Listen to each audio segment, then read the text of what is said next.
welcome to everyone on day 3 of the online winter school organized by the Manipal Center for European Studies, the John Monnet Center of Excellence, and the Department of Philosophy at MAHE. I am Medini Hegde, a research scholar at the Manipal Center for European Studies. The last 2 days of this winter school have enthralled us with sessions by brilliant scholars who, while giving us an introduction to the overall idea of ethics and aesthetics in the Indian context, have also looked at the concept from a classical as well as indigenous traditions. Today, we will delve a little deeper into the comparative framework of critique of the understanding of ethics and aesthetics. After the captivating session by Professor Oinam last night on indigenous worldviews and the ethical aesthetic contents, we are eager to hear his views this morning on anthropocentric and anthropocosmic readings of the ethical world. This session will be moderated by Nitesh, who was present with us last evening as well. Nitesh, over to you. Thank you, Medini. Good morning, everyone. I'll briefly introduce Professor Bhagat Oinam. I had done it yesterday as well, so I'll just cut it short and I'll just say a few words about him. He's a professor and a chairperson of Center for Philosophy at Jawaharlal Nehru University in New Delhi. He specializes in philosophical anthropology, existential philosophy, socio-cultural philosophy, ethics, and aesthetics.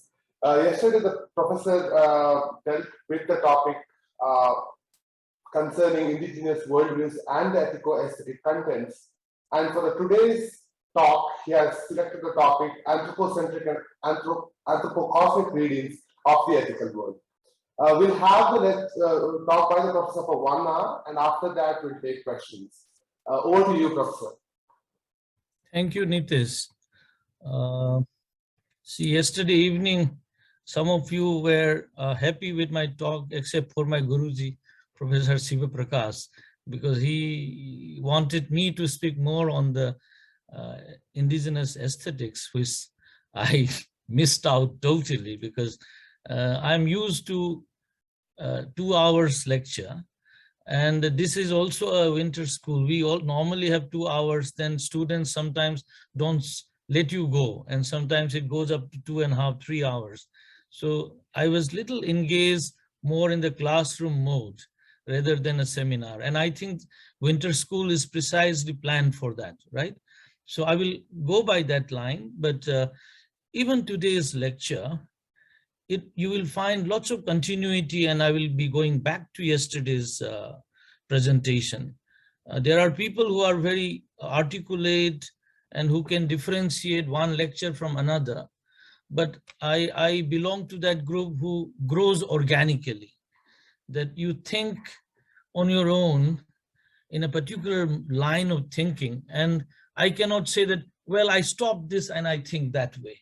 But it is a way of evolving yourself, not only academic, but I strongly believe that even the academic pursuit cannot be dissociated from the very being of your own existence and everyday life. And it is not about everyday life is what some theoretical postulates are constructed. For me, it is a lived everyday world that I really exist and live. Well, today I decided to pick this up, and Dr. Richa was also keen on this theme on anthropocentric and anthropocosmic. And I am deliberately not using the term cosmocentric, because this is also a concept one can say that, where the cosmos is the center of the world, as if deterministic approach towards life, towards the nature. So you might talk of cosmocentric, but then I will say that cosmocentric as a concept is a very fine concept. It is as good as a concept like matriarchy. Matriarchy is also a beautiful concept, but if you ask me, or if you think, where does matriarchy exist in this globe? I don't think it is nowhere. I even make a statement that matriarchy does not exist, but it doesn't mean that the concept does not exist. The idea is there, but idea is out of an imagination, a binary you have drawn vis-a-vis the patriarchy. So to that extent, conceptually, I am keeping aside the idea of cosmocentric. and emphasizing on the anthropos, but making a more finer distinction between what one can call a purely anthropocentric world and the anthropocosmic world. And I take it from my teacher. Normally in India, our masters are in the West. As long as you mention their big names, you get all excited. But there were also one professor of aesthetics called Surendra Barlinge in Pune University, from whom I learned even Indian aesthetics. And that is how I came to know more, in spite of my reading Natya Shastra through translation, but engaging with Barlinge was extremely helpful. And this is a distinction that he was constantly engaging with, the anthropocentric and anthropocosmic. But even his views, I'm going to challenge today and say that this is highly limited. Though he was doing Indian philosophy, but in the back of his mind, the subconscious, including maybe a person like me too, and many of you sitting here, was influenced deeply by Western philosophy, like philosophy of Immanuel Kant and so on. That is why this distinction was being propounded. So I'm coming to that very quickly. So I said, first major point that I'm making is my deliberation is built on the anthropos, the human subject, the human. But there is a finer distinction between this human-centric world, a world in which we say that it is the human and human alone who creates the universe, the meaning of the universe, who creates the goal, the project. The entire liberal democratic discourses that we see today are entirely into this. Even the Marxism, for instance, are all anthropocentric approaches towards the human life or the universe. And the other one, which is suffixed with the cosmocentric, is to give a recognition at par with the anthropos, the nature which is around you. So it is not I alone. It is not alone the anthropos or the human, but you are along with the nature, with the environment. And that also are, at least at the horizontal plane, you live together. So it is not a hierarchy, but a horizontal plane in which the nature, the environment, and the subject, the human subject, coexist. And you cannot do away without the cosmos. So this is the second perspective that I am putting across to you. Now, if you look at ethics, and this is from the Western philosophical perspective, it is highly egocentric, or if I use a little more encompassing term, which I used yesterday, is the person-centric. That it is a discourse, ethics or a moral discourses are all about persons. It is about humans who are persons. And I did mention yesterday that the personhood is encapsulated with concepts like autonomy, freedom, responsibility, and even accountability. I'm putting this also accountability. The whole discourse of the legal is coming into this accountability. So that not only that you are autonomous, that idea of the autonomous is engulfed with the idea of freedom. You are free, so you are autonomous. But this freedom is not anarchic. This freedom goes along with the idea of responsibility, and that responsibility is also accountable. So this, I put a 4 cluster concepts within the very idea of personhood.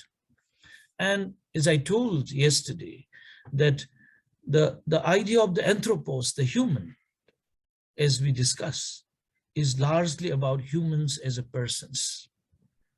And if you look at the history of Western intellectual ideas, evolvement, and politics, even the women, forget about the child, did not have that personhood. Personhood came much, much later. So we know that. We don't go into it, but we know it.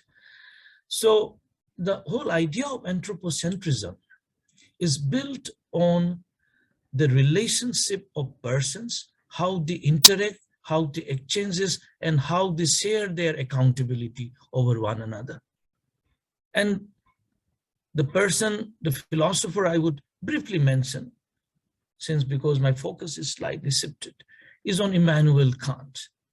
If you look at his metaphysics of the morals, the major focus of the moral is on this person and what the persons are equipped with.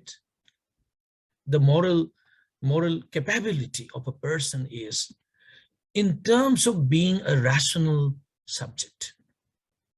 It is only through reason and reason alone that his moral capability is evolved.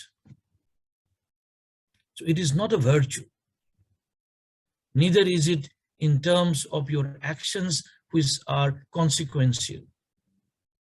But the act, the moral conduct is performed by virtue of doing what is categorically imperative, which is rationally driven. The good, what he says, is unconditionally good. It looks little tautologous, but the good is unconditional. The idea of a good is not under any circumstances. No matter what circumstances come, what good will remain always good, and that is what is called categorical imperative. But then this good also is what he says, what is supported strongly by what he considers the ethics, the reasoning. The reason that alone guides what is morally good. But then you also know, I'm not a follower of Kant. I have already talked of McIntyre yesterday about quis rationality. So reasons, you also heard of David Hume, who makes a very scatting but very popular slogan that reason is the slave of passion. That you have certain inclination and you try to reason out, give certain rational deliberation in support of what you really incline to do. So reasons could be not one, but many. And that is what McIntyre was articulating, quis justice, whose rationality. All right, so the point that is very significant is that this engagement with the self vis-a-vis the other self is what you call a world driven by the anthropos. The anthropocentric world is driven by this a relationship that is built up among persons and not others. And it also recognizes that persons have intrinsic values. Nature does not possess intrinsic values. It is only the human persons who have intrinsic values. That is why your life is considered significant. But of course, this has now been extended with animal ethics and so on. But to that, I'm coming later. But if you look at the 19th century Western ethical discourse, it is largely anthropocentric.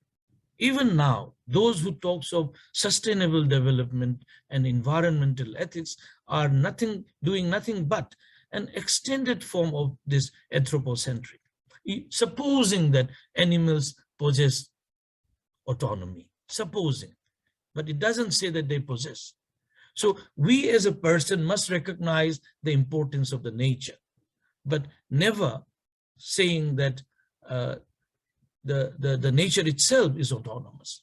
Recently, I was evaluating a PhD work on Kant, on environmentalism. Kant is supposed to have engaged with environment, but never Kant ever given the autonomy and the freedom to the nature. But we recognize the importance of the nature, and that is why we have to think. So sustaining of the environment is primarily for the sake of the human life itself.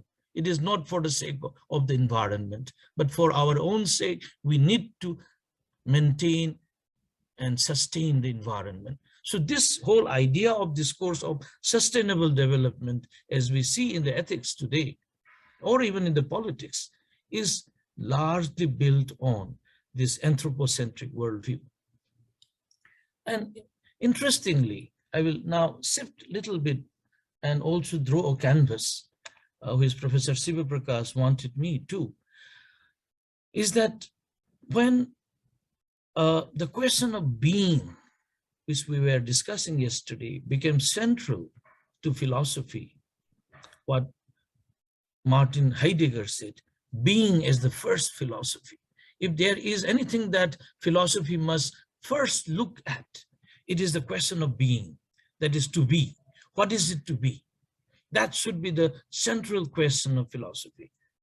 And Heidegger was also an anthropocentric, in the sense that what is it to be is about how am I to be? How am I? The question of my own existence, my own being, becomes central question of philosophy, right? So Heidegger's focus was a very anthropocentric worldview. Though he may be critical of the science and technology, but his whole emphasis was on this very idea of how the Dasein become what it is, the being of the Dasein. So the question of being became central question in many of the existential phenomenologists.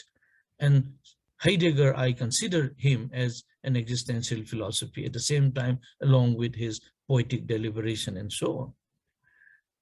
But a response that came very interestingly to Heidegger, yet again another anthropocentric, within the existentialist trend, was none other than Jean-Paul Sartre and Emmanuel Levinas. And look at these two focus. I'm just passing by, but my focus is not on the philosophers, but on the issue of anthropocentrism. Now, Levinas' response to Heidegger, maybe for political reasons or otherwise, but we take the philosophical component. That is that if Heidegger was talking of philosophy, being as the first philosophy, then for Levinas, ethics is the first philosophy. So philosophy has to be primarily founded on the ethical discourse. And that discourse is on the self-other relationship. And this is very distinctly a person-centric and other-centric worldview, that other is infinite. So the very fact that you cannot capture the otherness of the other in its totality, you have to but to recognize the existence of the other. Perhaps this is his Jewish response to Nazi nationalist articulation of a being, the Dasein, that Heidegger was also working on, though very covertly. Now recent publications of writings of Heidegger's are coming out that he was deeply entranced into this socialist nationalism. Anyway, keeping that aside. So the point that I'm submitting is whether you look at the world in terms of existence that Heidegger does, in terms of being, the Dasein, that my existence, how I make sense of my own existence becomes central to their philosophy. You also see that even those who are his opponents, like Levinas, is yet again talking about significance to be given to the other. And this other is part of this anthropocentric. This is of the person, recognizing the personhood of the other. So the infinite possibility that is in the other must be recognized as a part of your own being with the others. Interestingly, within the same framework of recognizing the other, yet you have another narrative. This is an interesting part in philosophy, that no philosophers see eye to eye with one another. Always they come up with a different narrative. And that's also a beauty of, thinking. Thinking is so profoundly creative. It is only through this that you can disagree and recreate. And that is what Sartre was also articulating. And again, his famous statement that hell is the other. S-E-double-L, that all of you know. Hell is the other. So your inescapability from the other. So others as a persons are there. And it is the other who is always a threat to my own existence, my own freedom. So my freedom is continuously being curtailed by the very presence of other. And not only that, by the very imagination that other could be there. So it is not only the other as physically present before me, but the possibility of the other being present itself could be a threat to my own personal existence. And the example that often is talked is when you look at the mirror, it's one of us. And you look at yourself, how you want to look yourself. And most of the time you look at yourself as the others, how others might look at me, or how I want others to look at me. So others is somewhere inseparably ingrained in my own being, in the articulation of the meaning of my own self. The presence of the other is somehow as an idea constantly playing around. And this whole discourse of the ethical, what ought to be done, is built on this inseparable other, I and the other. So ethical discourse, if you look at all consequentialists, deontologists, virtue ethicists, I will not go into that. That is not my subject at the moment. But all that I'm saying, that in the Western philosophical discourse, the major schools of ethical thought are all anthropocentric. And Professor Barlinge, even though he was doing Indian philosophy, he thought that ethics is all about an anthropocentric worldview. And I, as someone who completed his PhD and after that joined him into a project, obediently kept listening to him and believing him. And only it took me almost nearly a decade to think that how mistaken he was. To that I will come. But important point in Anthropocosmic that he articulates, that aesthetics is the idea of feeling and sensibility does not require the other. True that there is a performance, that the whole Natya Shastra narrative in as a performance study, Professor Siva Prakash may not like the word performance, but theater-centric articulation of emotions in Natya Shastra. There is an other as a performance, but that other is not a person per se, but a work of art. So whether you look at a work of art, a painting, a sculpture, a performance, a theater, or a cinema, or even a natural objects, the physical object, the flowing of the river, gushing down of the streams, roaring of the seas, or what you call pensive presence of a huge mountain, with which you may equate with the Shiva, the symbol of Shiva with that mountain.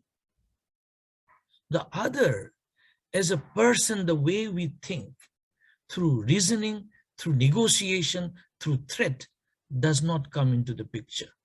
It is your encounter, the first person singular encounter with artwork, work of art, or an aesthetic object. If I use the word aesthetic object, I think I'm widening up the concept, because work of art is a human creation, but a natural objects that may evoke poetic sensibility in you is also an aesthetic object.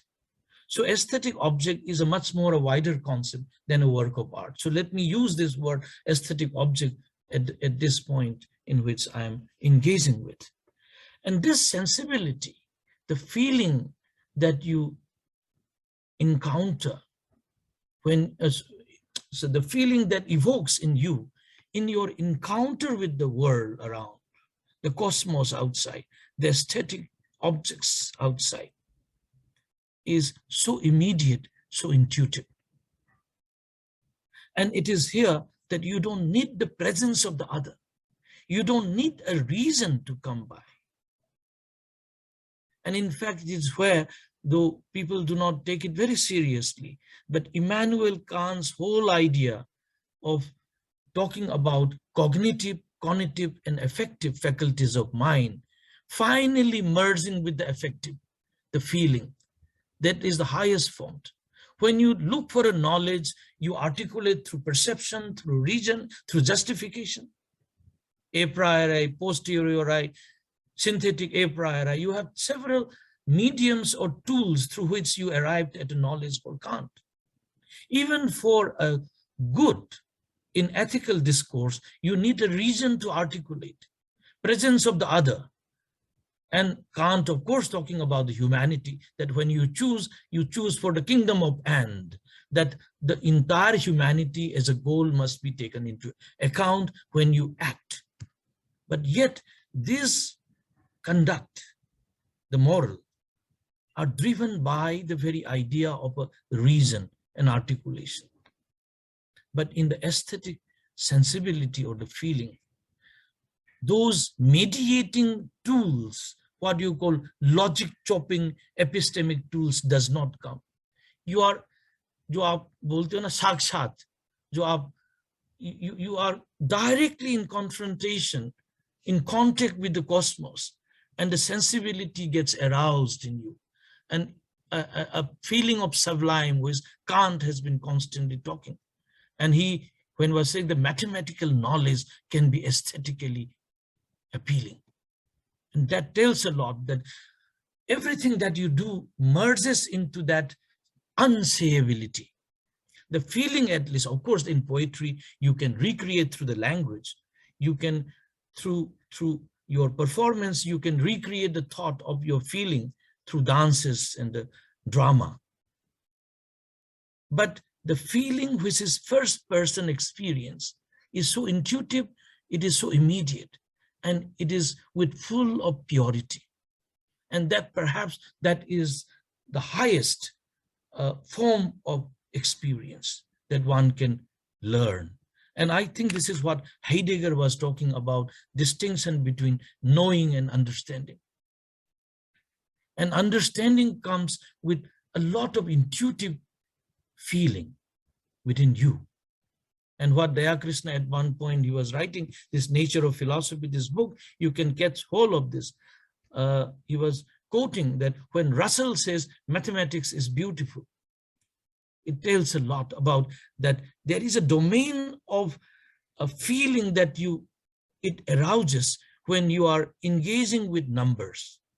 So it is not only about your sculpture or a music, even the number can generate a feeling of joy, a feeling of beauty in that. So even the ethicals merges with the aesthetics. But unfortunately, if you look at the curriculum of philosophy across the country, even maybe in the West too, we will be largely focusing either on metaphysics, ontology on the one side, epistemology on the second, ethics at the most third. But aesthetics comes perhaps as an optional paper here and there, but it is never a part of a compulsory course in philosophy. Whereas if you look at some of the philosophical writings of Kant, the inseparability of the aesthetics, that feeling, the immediacy of that experience, the feeling that is aroused in you, which is without a reasoning, without a justification. It is the highest form of knowing or understanding. I shall come to this little later with indigenous narrative, which I missed out yesterday on this particular discourse of how the self engages with this cosmos and how this feeling gets generated through different mediums. To that I will come a little later, but let me go back to the anthropocentric now. What Barlingay was doing, even though I said was doing Indian philosophy, was basically looking at ethics from the Western philosophical narrative of largely talking about self and other relationship, that what I ought to do. The whole discourse of the ought to do, you ought to do this, you ought not to do this, as a fundamentals of the what you call grammar of ethics, is built on the presence of the other. If the other is not there, can there be an ethical discourse? Often it is said whether Robinson Crusoe in an island far away without any human subjects, can he ever be moral? But if you remember the story, he was also making a, what you call that, effigy of another human to whom he can constantly talk. He imagines the other. The presence of the other is imagined. The whole idea of social, the sociality, that other is ingrained in your imagination itself is the basis of the ethical. But what has been significantly part of the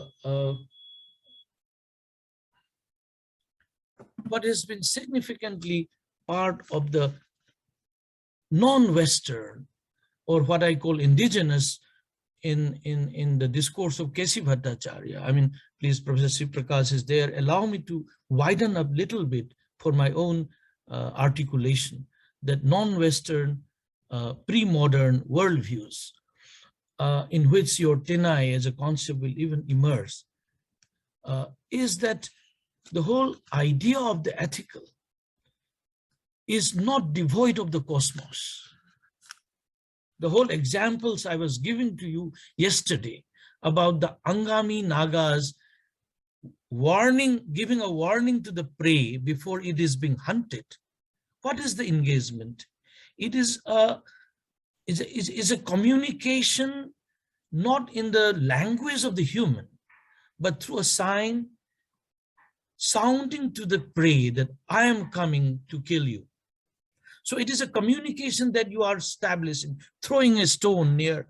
I mean, what they say is, even this is there, I was told in North India, kankar fenkna, something like that, you know. This somebody has told me that this viewpoint is also there in many of the UP regions and Bihar and this area as well. Kankar fenkna, that you sound it before you do it. Otherwise, ashubh hota hai. You know, this is not fair, in other words. So this communication, you are engaging into an act. What are you doing? You are only acting. It's an action you are going to kill. But this killing of the animal become a conduct. Mind you, there are students of philosophy whom you already know, but let me just, for the sake of clarity, to clarify my thought, that every actions is not conduct, but some actions are conduct. Now, what are those actions which are conduct, which we say this is not a good conduct? Conduct is an action where it is judgeable as right or wrong, good or bad, fair or unfair, just or unjust. So you can, when you can pass a judgment, either based on a principle or at the immediacy. I will not go again, you know, fix it, because we know that Immanuel Kant says principles, but you have Jonathan Dancy and others who talks about ethics without principles. So I will not go into that controversy, but I'm saying this much, that an action becomes a conduct only when it is judgeable as right or wrong, good or bad, fair or unfair, just, unjust. The binary will come, approval. In other words, you approve or you disapprove. So when you put in the judgment of approving something is acceptable or disapprove as unacceptable, it becomes a conduct. So now look at this whole killing of an animal, a prey which you need to eat. It's your food, yet it is living, it is animate. And it is in all fairness that you give a chance to that animal, you throw the stone. What are you doing?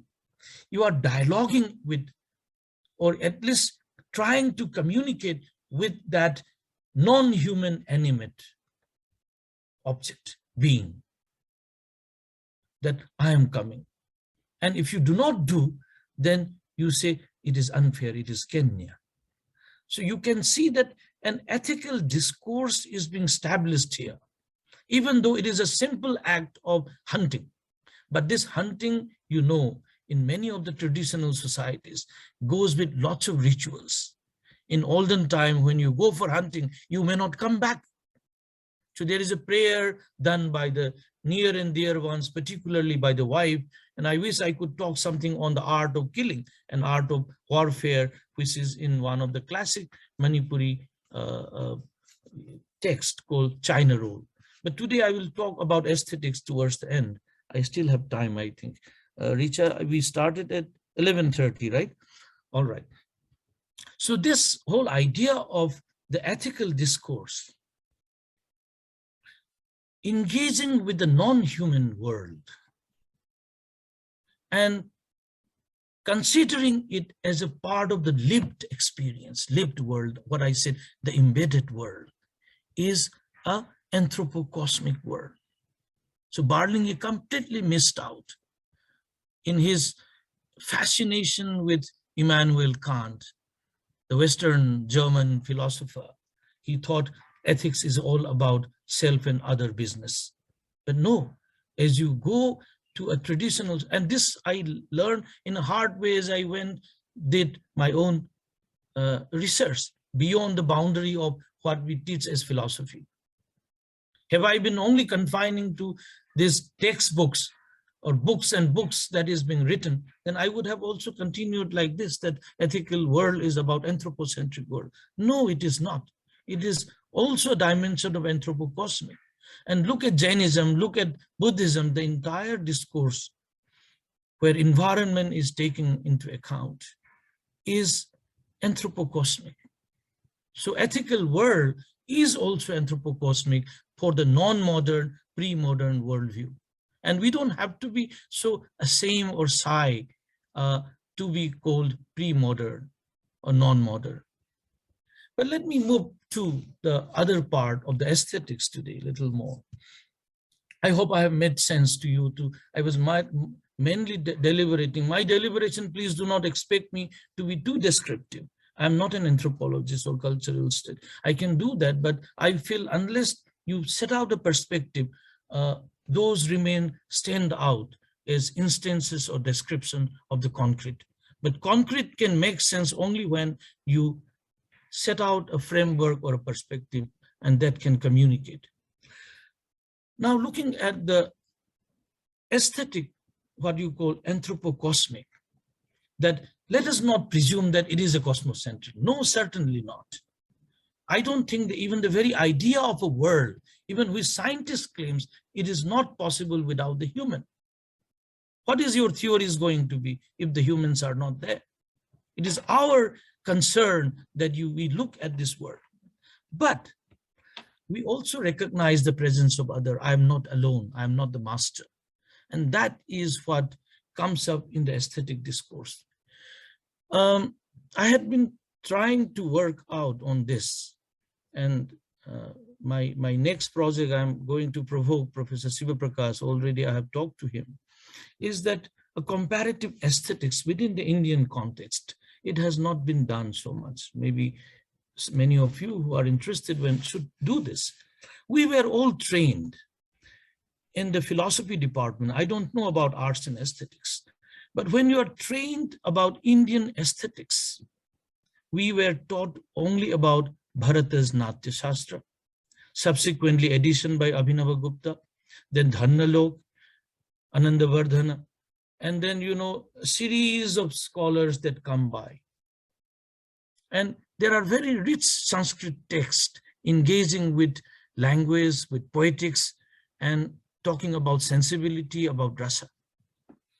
But what I find very significant into what we had been taught in the Natya Shastra is about a theory of emotions, the typologies of emotive feelings, and how it has been expressed through performance.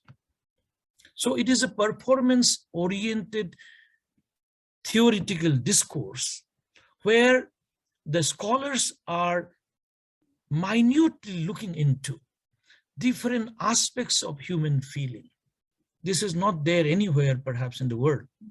Western philosophy has not engaged with this typologies of the feelings.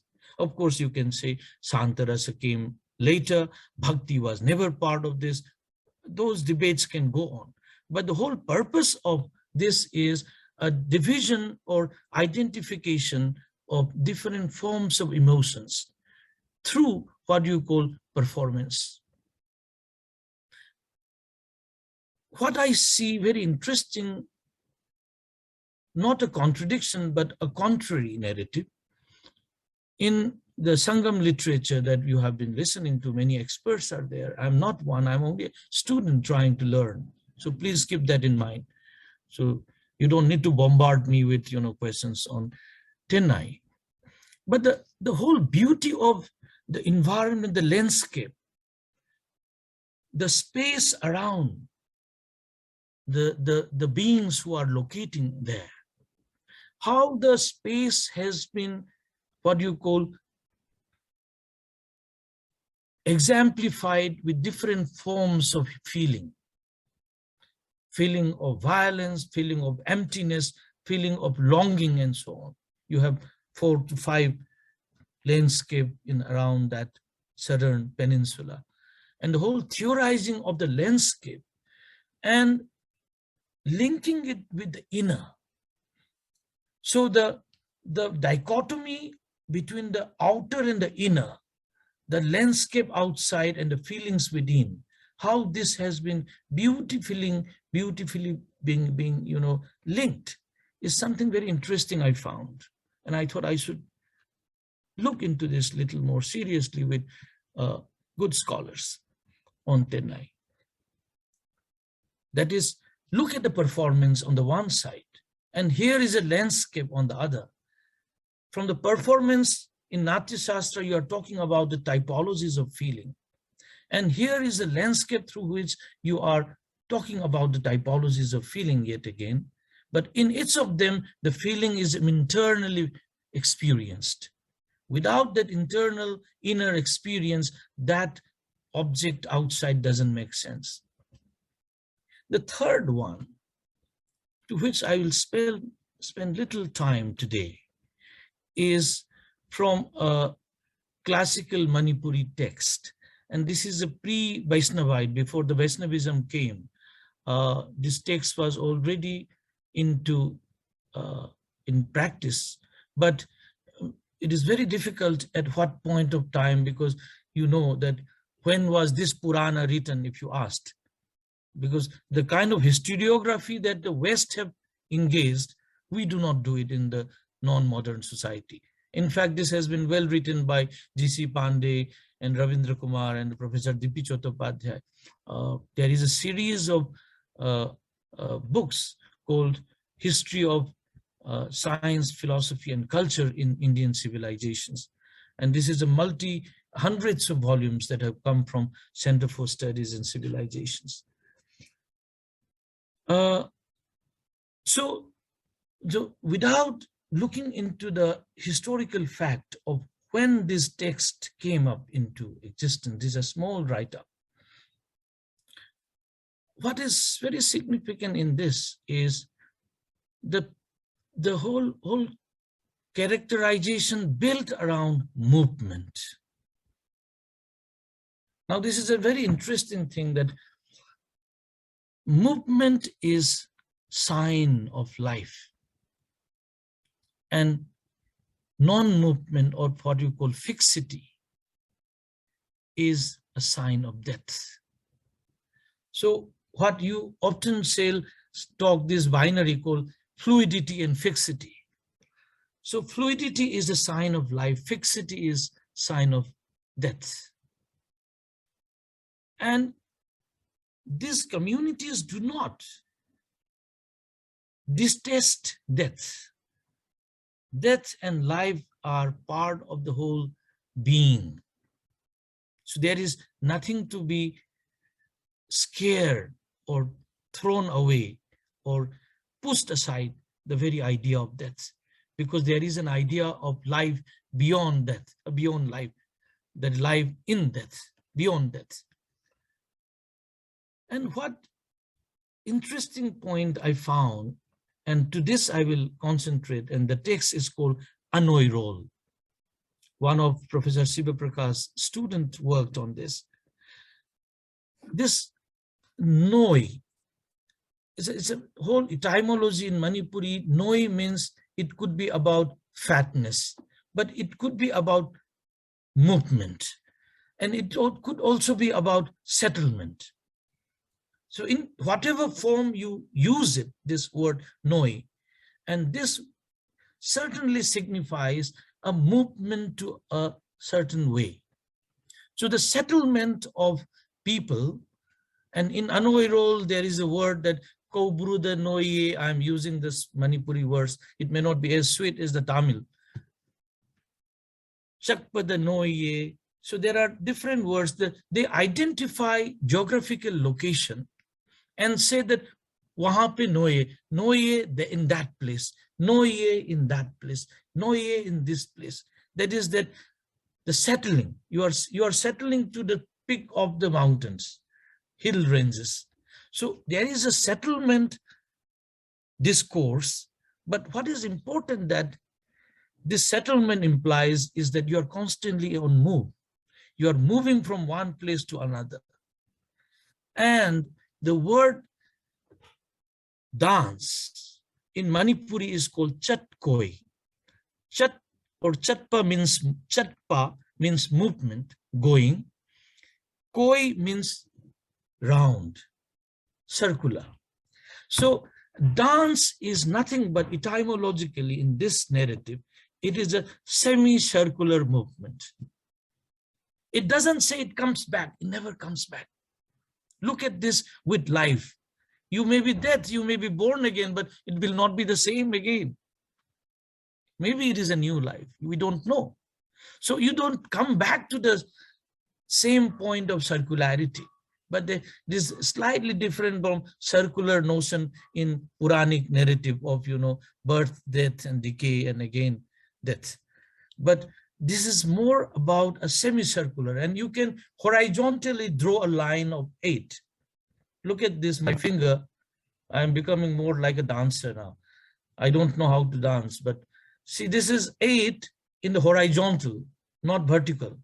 So if you look at Manipuri classical dance, I don't know whether you are aware, that is one of the first 4 classical dances, along with Kathakali, Bharatnatyam, and then Kathak and Manipuri. Odissi comes later as a 5th. So 4 classical dances that was initially, of course, it doesn't, when I say this, it looks like I'm hierarchizing. No. But I wanted to say that even what you call indigenous or ethnic has a profound thought. So that is the reason I'm trying to push little up. Don't take it very seriously. Now, this very idea of, if you look at the Manipuri classical dance, the movement of the body is from the right like this, and you release this. So your fingers, you catch hold, look at this as energy, and you hold it and you release. And again, you hold this and you release. So as if you are holding on and releasing it, holding on and it's a continuous movement of semicircularity. And they call it as dance. Dance is a form, life is nothing but a dance. The journalists, Indian journalists, when they go to Northeast, so they only see people dancing. So they say the people with colorful people all the time dancing. And then suddenly they will say these colorful people will be all the time with guns fighting. So that means you do not know the place. So only start stereotyping, right? So the best way of stereotyping is posit something onto someone without knowing what it is all about. So this whole movement of chatkoi and linking it with noiva, that is the movement, round, semicircular, is the sign of life. And the belief further goes, and this is again a cosmogony, that creation myth, and it doesn't matter whether this myth is real or unreal. Let me caution to those from social science that if you start thinking that this myth or this narrative is, how can this be real? Then I would say nobody else can be more stupid than you. Because if you are looking for scientific validity or proof and disproof, then you are mistaken. Myth is not about verification. Myth is about communicating certain story, certain values, certain judgment. You may approve, you may disapprove, but you don't verify it as a true and false. Truth and falsity, this idiom, cannot come in the myth making. Please do not do that. You can approve, you can disapprove. That is perfectly all right. So this belief even goes further to say that a fetus, when it is in the mother's womb and when it is kicking, moving, the dance starts from there. Dance as a life begins from the womb of the mother. Link it with the mortal mother, with the immortal, infinite spirit that mother is. Look at this. Very interesting in this narrative. You will find a concrete embodied narration of a living mortal body like a mother to each one of us. And this narrative goes. But also talks of the cosmos, where everyone is a child in the womb of that cosmic female energy in the body, which envelops all of us. So there is a metaphysical narrative along with the concrete. That is why I was emphasizing on embodiedness and embeddedness yesterday. And this, the dance of the child, the baby in the fetus, signifies so much that more than your reasoning and consciousness, it is the movement that becomes a part of your life. The being is in movement. And I was trying to compare this with a philosopher whom I have just mentioned, and not liked by many, but also started liking by many, the Martin Heidegger. When he talks of the being, right, of Dasein, and this is from, let me also mention, is always, is a part of the scholarly activity. People say, kahan se liya hai aapne ye? So, usko bhi karna hoga. Recently, I was writing an article that the fellow was saying, from where you have got on this Anoi roll. It is in the oral narrative, then text that is in Manipuri in the archaic language, and will they accept it? So I said, finally, you forget it. If you are not interested, then I don't care. The point that I was making is, David Servan talks about it very interestingly. You have this part of speeches in language, right? English language, through which you expresses everything that you associate yourself in the world. And the question of being as a word, this being is seen either as a noun or as a verb. And this is very interesting. The whole question of Dasein, that you hear the German word Dasein, is being there, right? Sein is being, da is there. So to be there. Now this glass is also there, cup, but this is not Dasein. Yesterday there were lots of talk on ontic, but this is an ontic. Anything, any object in completeness right here on my table, unless moved by anyone, it will remain it is an ontic reality. You as an I, as a human organism, biological being, right? Eating, secreting, digesting, this is an ontic reality. Animals, they are ontic reality. Heidegger's give a significance to the human subject. That is why I said is an anthropocentric approach, is that this Dasein has the capability to look at ontology, give meaning to its own existence. So ontology is all about giving meaning of this being. And ontic is all about givenness of the physicality. If you have more questions to discuss, we will do it just towards the discussion. But what important point I found is that this is ontological. Sorry, not that, keep that aside, forget it. What Heidegger is saying is it is as a verb as well as a noun. It is a noun because it is nameable. It is there as a being, it exists, bodily existence there, Dasein. But this is not a fixed body. It is constantly in movement. I exist because I do, I act. Is constantly into a project. The human existence is all about engaging oneself with dreams and imagination through the desire and making of the projects. You set goals, you live for it. So this movement of the subject by setting goals and objectives and performing, it signifies life. And that is how being is. And I could see some parallel. I'm not saying this is borrowing from that or that is borrowing from this, but the movement, as you see in dance, is a very significant component of human being.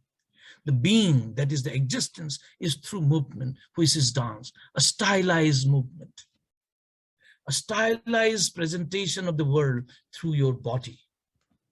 So body is so sacred, so sacrosanct in this world. So that is what I could see the philosophical imprints, traces of philosophical thought in this Hanoi role, what you call the text, what you find in Manipuri traditional idiom. Later on with the,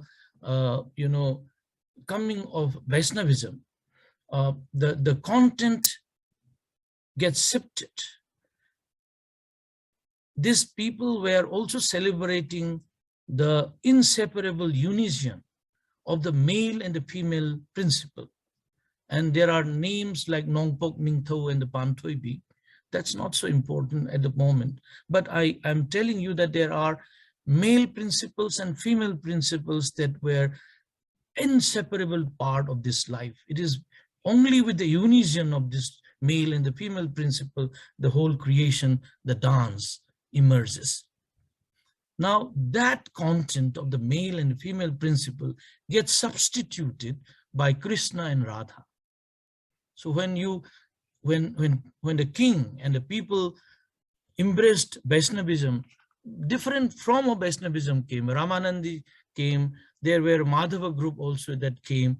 But finally, it is a Chaitanya cult from Nadia, which found acceptance to this community called the MAHEs, whom you call Manipuri. And the entire dance narrative gets translated into eternal love of Radha and Krishna. But the forms of dances, of the movement, that continues. But then there has been lots of effort to make it as a part of Natya Shastra, because once you are Hinduized, when you are in the Vaishnava fold, then you want to also borrow the narratives. So there are tensions that is bound to happen. But I'm not so much worried about the tensions, because life is full of tension. It's one of us, as we grow, we learn from our surroundings, which was never part of you. You accept some, you leave up some. But there are certain enduring qualities that becomes part of you. Many things you set aside, and it is I who set it aside. It is not the other. So my being is in terms of this journey of life, of assimilating and living out. The being precisely lies in this. And humans, as anthropos, are not an isolated persons, as many in the Western philosophical discourse, intellectual discourses believe. But for us, those who are non-modern, non-Western, the humans are only part. It is not the center of the universe. It tells, even if it is a center, even if you believe in the center, because in one of the Meitei cosmogony, there are 5 directions. So east, right, left, front, back, and the center, where you stand. So this is also many ways of articulating. But even if you are in the center, you are not the master. You tell your story, but you are not the master. You have the spirit which is more metaphysically embedded. I think the chair is almost making me stop, isn't it? No, not at all, sir. You have 5 more minutes if you want to continue. No, I almost came towards binding the note of my lecture by saying that the whole narrative of the anthropocentric is a very egoistic narrative. It is a very selfish, self-centered narrative, which is, and that you have seen how it has led the whole world into. But we also need to recognize, and particularly in the domain of the aesthetics, there is anthropocosmic, that the cosmos is inseparable in this whole discourse of emotions and feeling and experience that you talk about. That and I'm extending that even to the ethical world, it is anthropocosmic. It is not merely anthropocentric. And perhaps it is here, which Professor Siva Prakash also mentioned in the keynote, that perhaps it is here that what the ethical and the aesthetic can come down. And one of the very great exponent of Manipuri theater, Sabitri, we call Ima Sabitri, of whose life and work Professor Siva Prakash has just written a book. When I was interviewing her, he said one word, and perhaps with that I will try to wind up, is that he talks Aphaba and Bhajava. Aphaba in Manipuri words is good, Aphaba. And Bhajava is beauty. So when you do, so when he is saying that in the theater, the performance, it doesn't really matter whether how the person looks like. It is through the performance, evoking the inner being, the character into that bodily movement, that you communicate with the audience, not as Sabitri, but as sometimes Gora, or what is that boy's name in Rabindranath's Daghor? Amol. So when Ima Sabitri was an old lady performing the role of Amol in Daghor, so we don't see Sabitri anymore. After a while, you get so engrossed into the character. Neither Sabitri is Sabitri, nor you are seeing Sabitri as Sabitri. Only Amol comes up in that bodily. So the body becomes transformed itself. So what is important, what Sabitri, Ima Sabitri was saying, that goodness and beauty, what you call beauty is nothing but the good that is evoking up. So there is not physical, facial stagnancy that is called beauty.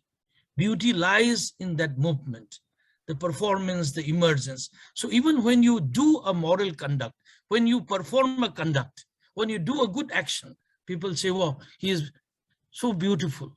And this Bhajava and Aphaba, these are, interchangeably used. You appreciate someone's moral conduct and you say, you are beautiful. And that is what I'm engaging further, that this conduct is an activity, an action. So the bodily act is extremely important, twinned with the inner sensibility. So beauty and good somewhere merge at certain points. This needs, in the last point I'm making, needs further more elaboration, I am aware, but let me put a full stop with lots of questions and lots of complexity and cobweb. Otherwise, how will philosophy be so meaningful? Okay, thank you. Thank you, Professor Oinam. It was a wonderful talk, specifically regarding the philosophical aspects of the anthropological roots that we have, anthropocentric roots that we have regarding especially ethics. I had a quick comment before I go to taking questions from the participants. And it's also a question to you.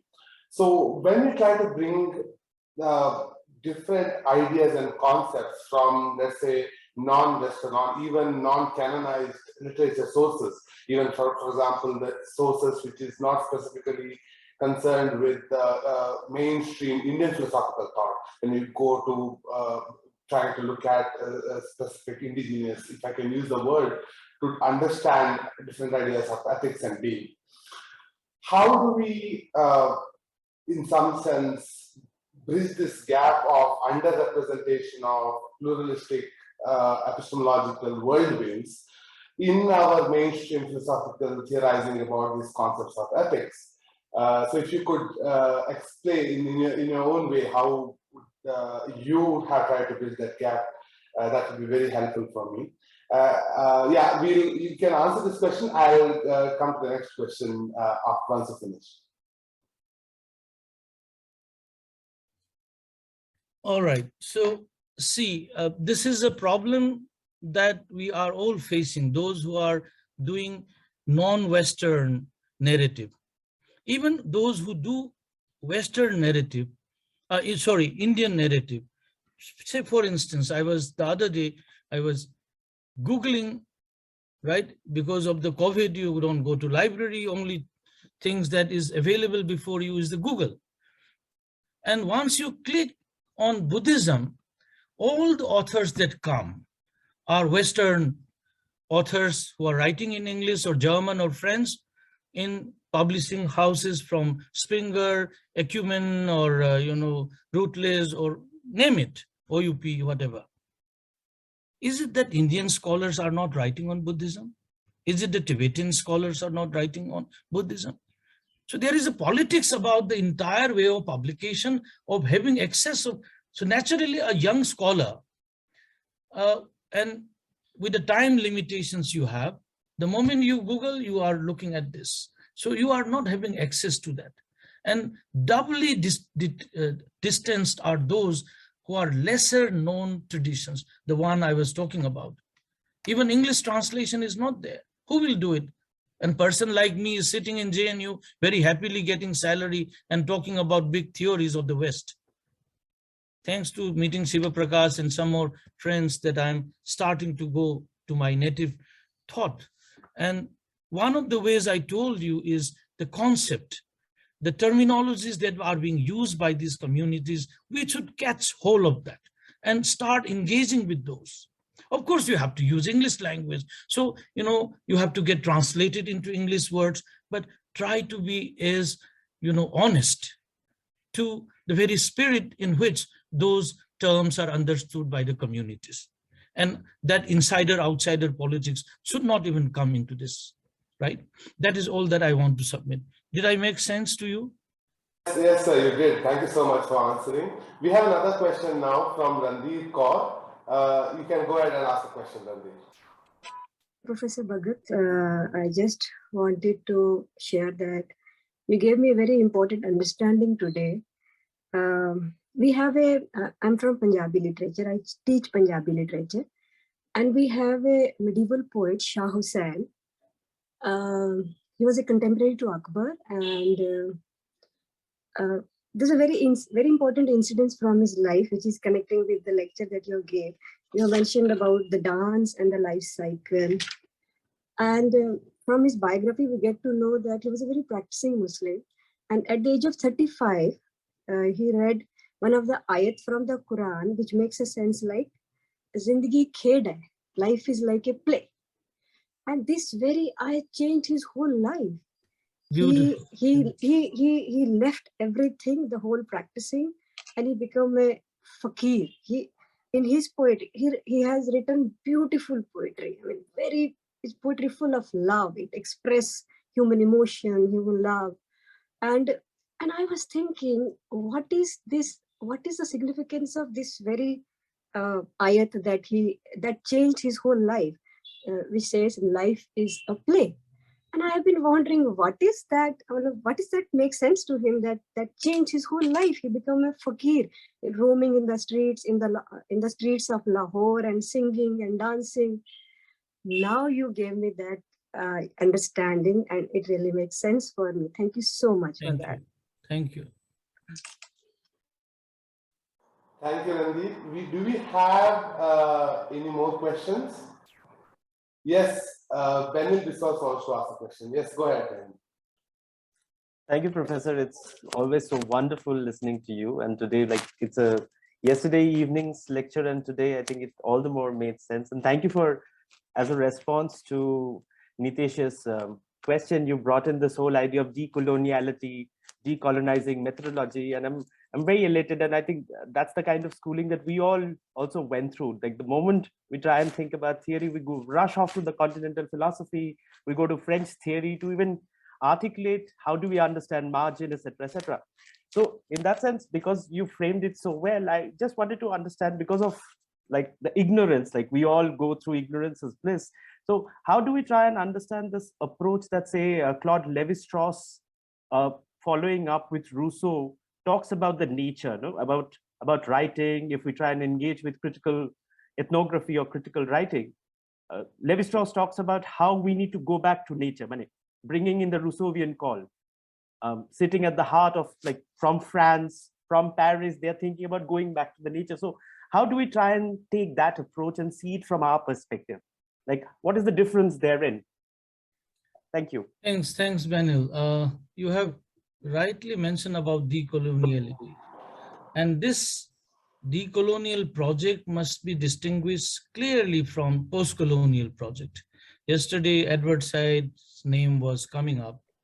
And you can even talk of, who is this lady who worked in, why am I forgetting? The Indian, so well-known post-colonial. Spivak. Gayatri Spivak. So all this, and even in the whole subaltern schools and all that. So you critique, but end up doing the same thing which the master you were critiquing was, right? So there is a serious problem. Professor Marzban Jal has written on this, who is in Pune University. His writings you can check out.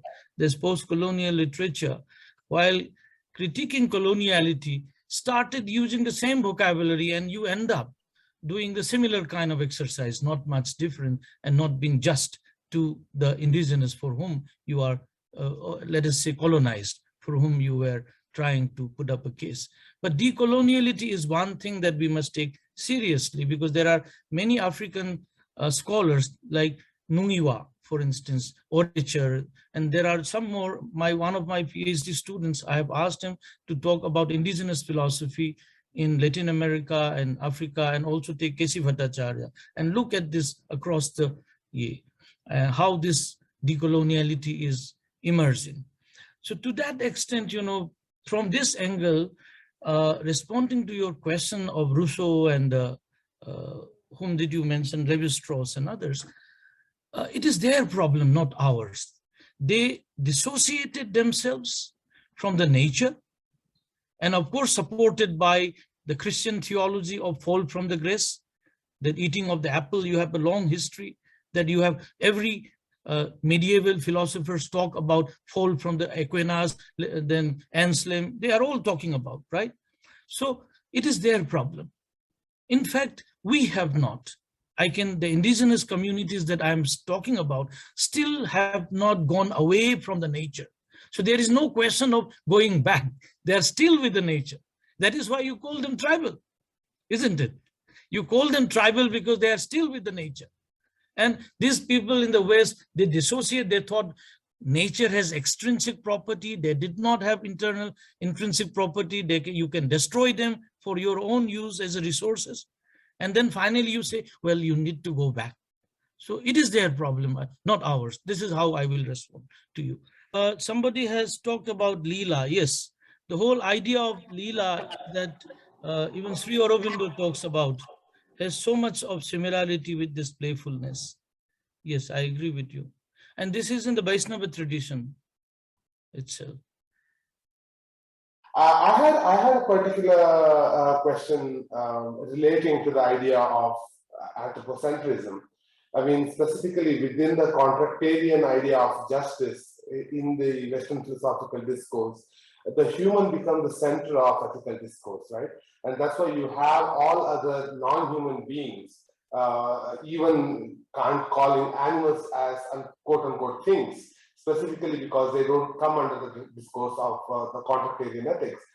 What other specific kinds of ethical relationships that you have seen in these specific communities that you have worked with, which offer a different idea of how to engage with the nature world around us? I mean, what other conceptual analysis they have done, which doesn't let them to focus only on the human subject, but consider other objects in the nature as part of their ethical relationship?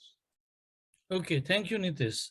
If you look at not only the intellectual discourses, both in the West as well as those who does contemporary intellectual discourses in India, influenced by the West, of course, and also even the state legal institutions.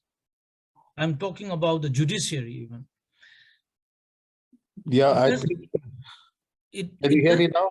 Yes, sir. Yes, sir. You can speak. I will come back to you, Nitesh, little later. Okay. He might disappear like any other, spirited man. So let us catch him now. Professor. It's not a question. I thank you, Professor Oinam, for this brilliant presentation. In fact, you have laid before us two models of ethics and aesthetics, anthropocentric and anthropocosmic. And I'm very happy that you concluded by speaking about Kanelal's theater, about which I happened to have written a book recently. And what Kanelal was trying to do, and he was deeply inspired by Thai traditional dance theories, performances, mythology, and so on.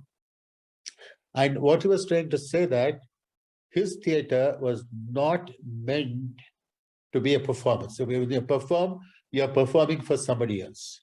But what he was trying to do was to embody something. So in one of the interviews I did with Ima Savitri, she said that I asked her, when you are acting, do you think of the audience? She said, no, I don't think of the audience.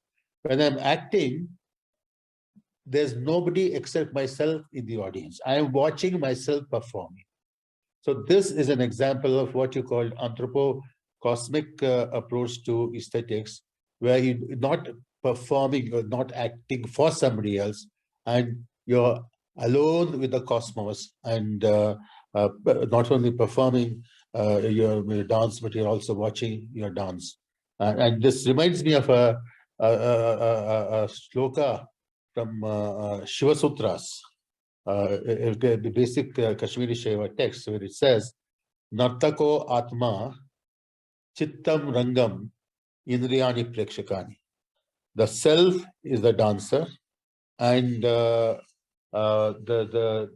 mind is the dance hall, and the senses are the spectators.